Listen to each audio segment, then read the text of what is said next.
Kenaikan jumlah pelanggar yang dilakukan prajurit TNI diketahui saat gelar operasi Gaktip dan Justisi Polisi Militer TNI tahun 2023 di Makodam 2 Sriwijaya.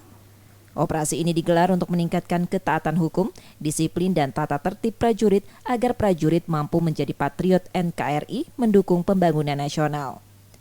Saat operasi Gaktip dan Justisi 2022 ditemukan tren kenaikan jumlah kasus dibanding tahun sebelumnya.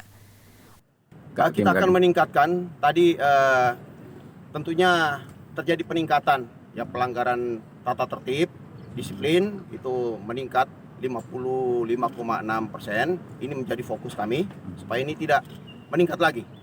Tapi kita bisa tekan, bisa turun. Berikutnya disersi. Ya, disersi yang masih 30 sekian persen.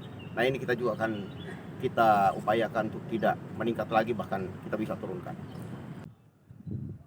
Operasi ini jadi prioritas dalam pembinaan personil di lingkungan TNI untuk meningkatkan disiplin, tata tertib, serta kepatuhan hukum dalam kedinasan maupun kehidupan sehari-hari, selain penindakan prajurit TNI yang melanggar.